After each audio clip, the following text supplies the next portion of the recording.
What's up, guys? I'm Dan and welcome back to Adventures in Guitarland, where I teach you how to play guitar by playing a role-playing game. Today we're going to cover the 5 big mistakes that beginner guitar players make.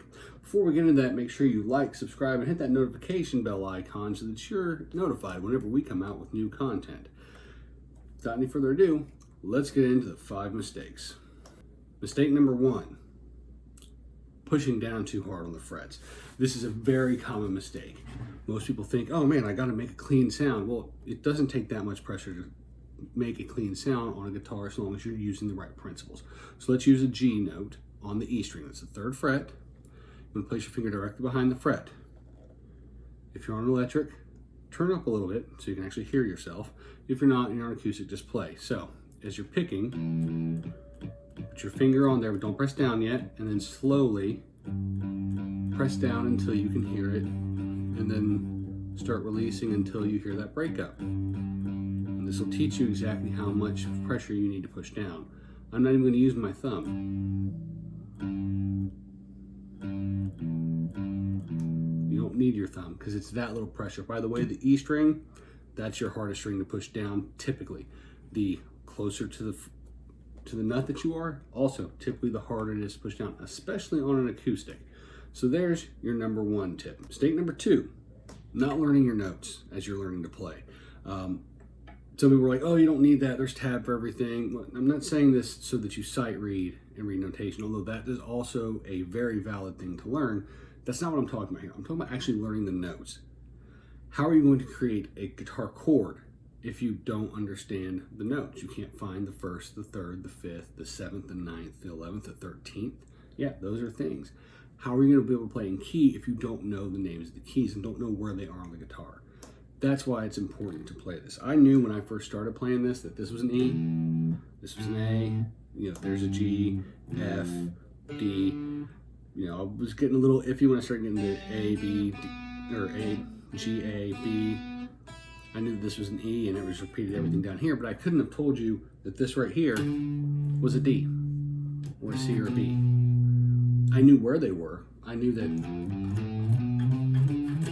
those were my notes without any flat sharps, but I didn't know that, like I said, that was a D or a C or a B. Knowing that now, that helps out quite a bit, and you need to know that for each string. So there's your second mistake. Mistake number 3, only learning from tabs. Now, I don't mean that you have to learn by sight reading music. I mean that if you're just learning tabs and not learning the theory behind it or the musical notes, that it's going to hurt you in the long run. I was able to learn a lot from tabs, and I got to be a pretty darn good guitar player by just learning, okay,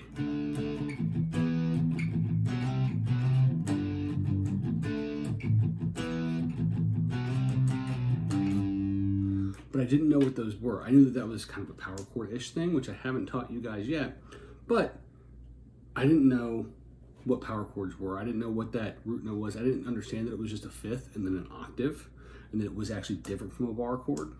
I was able to play solos and stuff. I didn't know why they were written the way they were. So by just looking at tabs and not learning how to read chords or read chord diagrams, I didn't know that this here was called a D5 or just a 5th. I just called it a power chord. Eventually I knew it as a D power chord, but I didn't know that it was D5 in musical notation. So things like that is a huge mistake. Mistake number 4, not practicing effectively. And by effectively, I mean having a routine. A much better way to practice is sit there and say, okay, this is a 15-minute practice, so I'm gonna spend, a minute just working on my left hand technique.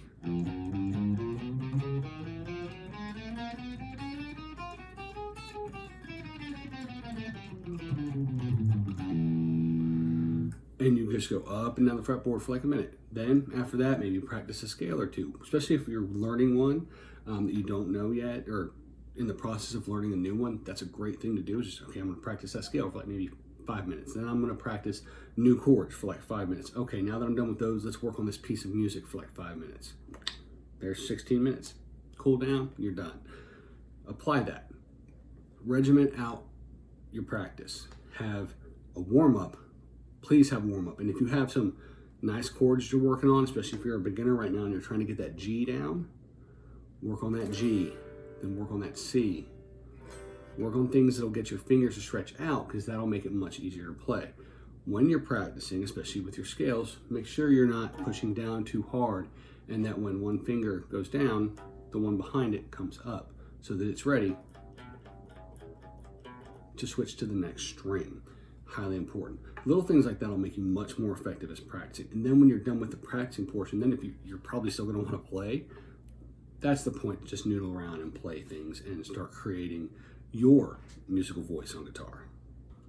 Before we get into mistake number 5, let's talk about 2 bonus mistakes. One of which, having too much gain or turning your distortion up too high. Yeah, it's fun when you're playing power chords, but when you're practicing, you need to be able to hear yourself. Okay? You need to be able to hear that when you, oh crap, you know what? I missed that F before I went over to G. You need to be able to hear it. A lot of times, a lot of little mistakes can be covered up with distortion. So turn it down when you're practicing. It'll help out in the long run. Now, if you're practicing a sweep pick or something really that requires a little more distortion, actually it doesn't. Take it away. Practice on acoustic. Man, will an acoustic show you your flaws. So if you're playing an electric, turn that gain down when you're practicing. Turn it back up when you're ready to noodle and play your own stuff. The last one of those, bracing your hand with your pick. It's very hard for me to do now because I broke this habit a long time ago. My parents eventually got me some guitar lessons, and the first thing he told me, he was like, "You're actually really good, but stop doing this. Stop bracing your hand, your finger on your pinky." I stopped doing that. I stopped having so much tension through here, and I was really able to loosen up my wrist and just play a lot more fluid and a lot more effectively, and honestly, a lot more fast and accurate. So, really good thing. Don't put your pinky there. Now, there are some techniques out there that require your pinky. I know that Devin Townsend likes to have his pinky, especially when he's recording, up under there so he can get more pick attack. That's fine when you're doing stuff like that. But we'll get into that technique later. But you don't want it bracing your hand. It's going to cause issues. Mistake number 5, and every guitar YouTube channel that I've ever seen out here do mistakes covers this one because it's true. Not practicing with a metronome.